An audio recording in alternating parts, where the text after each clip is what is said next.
Hello friends, welcome back to my channel astro Neelam Gupta. आज हम यहाँ पर सीखने वाले हैं एक और नए टॉपिक के साथ, सप्तांशा, that is the D7 chart. Actually D7 किस लिए होता है? D7 हमारे होता है चाइल्ड बर्थ को देखने के लिए। चाइल्ड बर्थ के लिए जैसे कि कुंडली में D1 चार्ट में 5th हाउस हमारा चाइल्ड बर्थ को बताता है, तो हम जो 5th लॉर्ड की कंडीशन D7 में कैसी है, वो कैसे वहाँ पर किन भावों में गया है, उसकी स्ट्रेंथ कम हुई है या ज़्यादा हुई है, तो वो हमें बताता है कि क्या हमें उससे सुख मिलेगा बच्चे का या नहीं, कि संतति का सुख हमारे जीवन में है या नहीं है। तो हम यहाँ पर आज सीखने वाले हैं कि D7 का जो चार्ट है, जिसको हम तब सप्तांशा भी बोलते हैं, वो बच्चों के बारे में जानने के लिए होता है। ये जो भी हमारे 5th हाउस के अफेयर्स हैं उनके बारे में हमें ये बताता है, क्योंकि ये 5th हाउस जो है वो हमारा उसको और हमने एनलार्ज करके D7 में देखते हैं। तो ये हमें क्या बता रहा है? ये बताता है सप्तांशा बच्चों का बिहेवियर कैसा रहेगा, उनका ट्रीटमेंट या उनका रिलेशन विद पेरेंट्स कैसा रहेगा, उनकी मैरिड लाइफ कैसी होगी, क्या वो लव मैरिज करेंगे या अरेंज मैरिज करेंगे, और हमारे ग्रैंड चिल्ड्रन के बारे में भी बताता है। जैसे कि बच्चों के भी आगे बच्चे, अब किसी को 5th हाउस बड़ा परेशानी में दिख रहा है या 5th लॉर्ड जो है उसकी कंडीशन अच्छी नहीं दिख रही है, बट 9th हाउस अच्छा दिखता है, इसका मतलब आपको बच्चे प्रॉमिस है, क्योंकि 9th हाउस जो है वो 5th हाउस की वृद्धि है। जब भी आपका 9th हाउस अच्छा है, इसका मतलब वो है बच्चों के बच्चे। तो अगर आपका 9th हाउस अच्छा है तो इसका मतलब आपके जीवन में बच्चे का सुख दिया है भगवान ने। अब हम ये देखेंगे कि D7 का जब हमें ये देखना है तो हम कैसे देखेंगे कि हमारा जो है मतलब D7 को कैसे एनालाइज करेंगे, इसको हम इस वीडियो में सीखेंगे। एक तो एनालिसिस सीखेंगे D7 की कैसे हम देखते हैं, और दूसरा इसको कास्ट करना भी सीखेंगे इस वीडियो में कि हम D7 चार्ट कैसे बनाते हैं। तो D7 का लग्न पहले देखेंगे, क्या लग्न स्ट्रॉन्ग है। जैसा कि मैंने आपको पहले भी बताया था, किसी भाव की भी स्ट्रेंथ हम कब देखते हैं? अगर वो शुभ कर्त्री में है, उसके ऊपर शुभ प्लैनेट की दृष्टि है, अगर लग्न लॉर्ड 6, 8, 12 में नहीं गया है, तो हम उसको बोलते हैं कि लग्न स्ट्रॉन्ग और लग्नेश स्ट्रॉन्ग है। अगर वो केंद्र और त्रिकोण से संबंध बना ले तो हम कहते हैं कि लग्न स्ट्रॉन्ग है या लग्नेश भी स्ट्रॉन्ग है। और इसी तरीके से जैसे कि हमने D1 में हम राजयोग और धन योग देखते हैं, सिमिलरली हम D7 में भी देखेंगे कितने राजयोग हैं हमारे और कितने धन योग फॉर्म हो रहे हैं। यहाँ पे राजयोग और धन योग क्या बताते हैं कि आपके अगर धन योग अच्छे बन रहे हैं तो ये बताता है कि आपको मैनी चिल्ड्रन का सुख, मतलब कि बहुत बच्चों का सुख है, एक से ज़्यादा बच्चों का सुख आपके जीवन में है। और राजयोग ये बताते हैं कि आपका बच्चा कैसा होगा। ठीक है, अब हम यहाँ पे 9th लॉर्ड की भी कंडीशन देख लेंगे।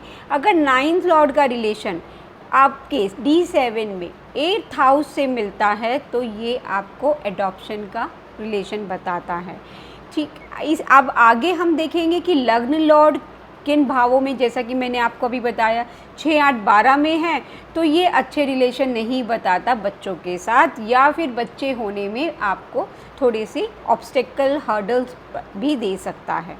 अब आप ये भी देखेंगे कि 5th हाउस ऑफ D7 आपका जो है वो फर्स्ट चाइल्ड बताता है और 7th हाउस आपका सेकंड चाइल्ड बताता है।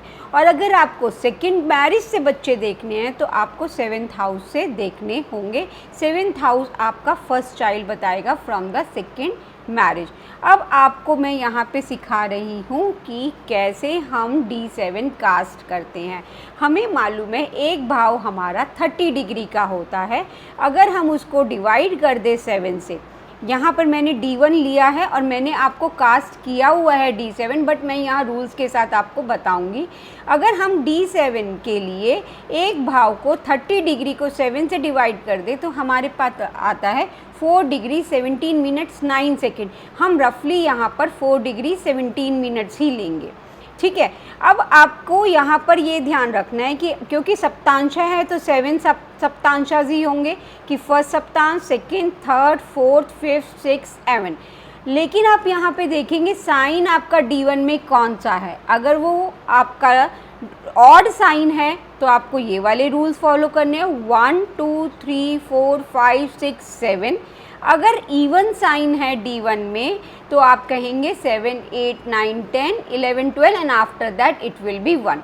अब आप कहेंगे ये क्या परेशानी की चीज़ है, यहाँ हम कैसे याद रखेंगे या कैसे कास्ट करेंगे। चलिए हम सीखते हैं स्टेप बाय स्टेप इसको कैसे करते हैं। अब हम पहले देखेंगे लग्न।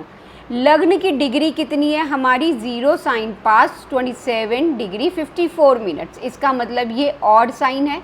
अब हम यहाँ पे ऑड वाले में चले जाएंगे और लग्न की डिग्री कितनी है हमारे पास, 27 डिग्री 54 मिनट्स, दैट इज़ 7 सप्तांशा। तो अब हम क्या करेंगे, यहाँ पर 7 काउंटिंग लेंगे। कहाँ से, 1 से। 1 से जब हमने 7 काउंटिंग लिया तो हमारे पास आ गया तुला। तो हमने यहाँ पे तुला लग्न की D7 चार्ट बना दिया, 7 8 9 10 11 12 सो ऑन। अब हम देखेंगे, अब फर्स्ट हाउस में कुछ नहीं है, ठीक है। अब हम देखेंगे सन से शुरू कर देते हैं। सन की डिग्री कितनी है, 5 डिग्री 52 मिनट्स है और ये कौन से साइन में बैठा है, 11 which is also a odd sign. तो ऑड साइन में ही हम जाएंगे, ऑड साइन वाले रूल में। और सन की डिग्री कितनी है, 5 डिग्री 52 मिनट्स।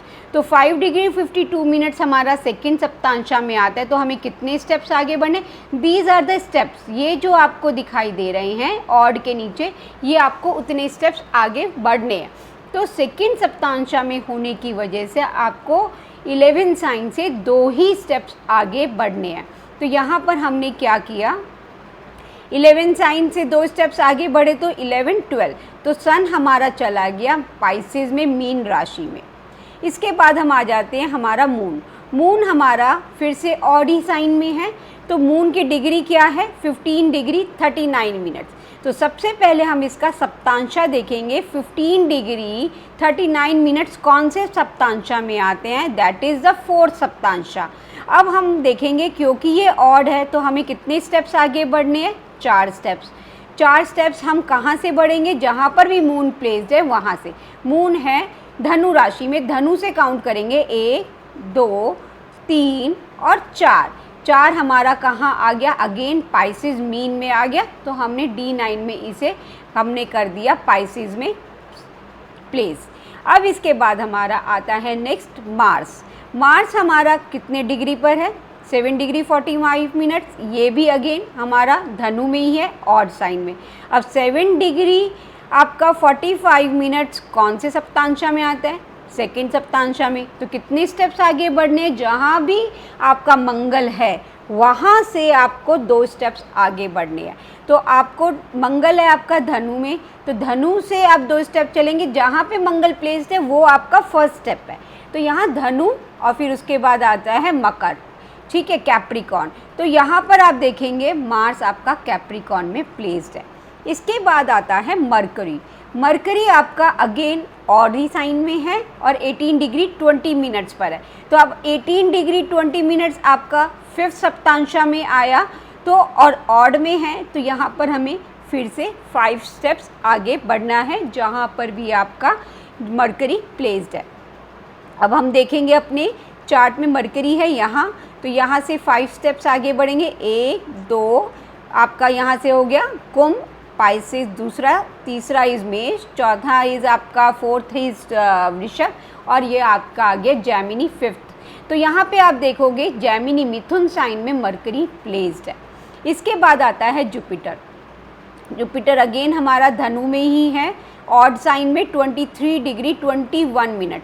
तो 23 डिग्री 21 मिनट्स आपका आता है 6th सप्तांशा में। तो आपको 6 स्टेप्स आगे बढ़ने हैं, ऑड में ही चल रहा है अभी तक, ठीक है। तो धनु आपका यहाँ से अगर आप 6 स्टेप्स आगे देखते हो तो ये आपका आ जाता है वृषभ।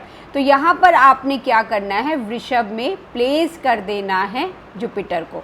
इसके बाद आता है वीनस। वीनस आपका इवन साइन में है, तो अब हम E1 वाले में देखेंगे। सबसे पहले हम डिग्री देखेंगे, प्लैनेट की डिग्री कितनी है, 19 डिग्री 5 मिनट्स। तो 19 डिग्री 5 मिनट्स आपके 5th सप्तांशा में आता है। और E1 वाले में देखेंगे तो हमें कितनी स्टेप्स आगे बढ़ना है, 11 स्टेप्स आगे बढ़ना है। तो आप वीनस जहाँ भी प्लेस्ड है वहाँ से काउंटिंग स्टार्ट करेंगे और 11 स्टेप्स आगे बढ़ेंगे तो आप देखेंगे कि मकर में आपका, कैप्रिकॉर्न में आपका वीनस प्लेस हो गया। इसके बाद आता है सैटर्न। सैटर्न अगेन हमारा E1 साइन में है, मकर में, और 2 डिग्री 56 मिनट्स है। 2 डिग्री 56 मिनट्स आपका पहले ही सप्तांशा में आता है, लेकिन क्योंकि ये E1 साइन है तो आपको 7 स्टेप्स आगे बढ़ना पड़ेगा। कहाँ से, जहाँ भी सैटर्न प्लेस्ड है। जब हम सैटर्न को यहाँ से सैटर्न के लिए काउंटिंग करते हैं तो हमारा आ जाता है कर्क, मीन्स आपका कैंसर साइन। तो हमने D7 में कैंसर में सैटर्न को बिठाया। अब आप देखेंगे राहु का। राहु आपका E1 साइन में है कि ऑड साइन में, 2 साइन पास है तो ये आपका ऑड साइन में है। 13 डिग्री आपका 8 मिनट्स। तो 13 डिग्री आप देखेंगे कहाँ पर आता है, 13 डिग्री आता है आपका 4th सप्तांशा में। और कितने स्टेप्स है, क्योंकि वो ऑड है तो हमें 4 ही स्टेप्स आगे बढ़ने हैं। ठीक है, तो राहु जहाँ भी प्लेस्ड है, राहु यहाँ से प्लेस है मिथुन में, तो आप 4 स्टेप्स आगे बढ़े तो ये आपका आ गया कन्या में। आप यहाँ पे राहु को प्लेस कर देंगे और इसके बाद केतु उसके अपोजिट बिठा देंगे, क्योंकि यहाँ पर राहु केतु D7 में अपोजिट में ही रहते हैं। तो आपको हमेशा ये इस तरीके से ध्यान में रखना है, ऑड और इवन का और डिग्रीज़ का, साइन का, और इस तरीके से आप D7 कास्ट कर लेंगे। बच्चों के लिए हम कौन से साइन देखते हैं, 1, 5, 9 ज़रूर देखते हैं, क्योंकि 1 इज़ लग्न, हमारा शरीर, जिसकी वजह से, जो कि हमारी इच्छा हमारा बताता है, ठीक है, कि हमारा शरीर इस लायक है, हमारी एज इस पर है कि हम बच्चे को कंसीव कर सके, कंसेप्शन के लिए देखते हैं। अब हम देखेंगे 5th house, 5th Lord. 5th house, 5th Lord पर जिन भी प्लैनेट की एस्पेक्ट आ रहा है या उनके साथ कनेक्शन में है, उनकी दशा में हमें बच्चों का हम देख सकते हैं। बच्चों के लिए वो दशा 9th हाउस से जितने भी प्लैनेट एसोसिएटेड हैं या 9th हाउस की दशा में बच्चे हो सकते हैं। और इसके अलावा हम 2nd हाउस भी देखते हैं बच्चों के लिए, बिकॉज बच्चे जब होते हैं तो उसमें क्या हो रहा है, addition of a family member in a family.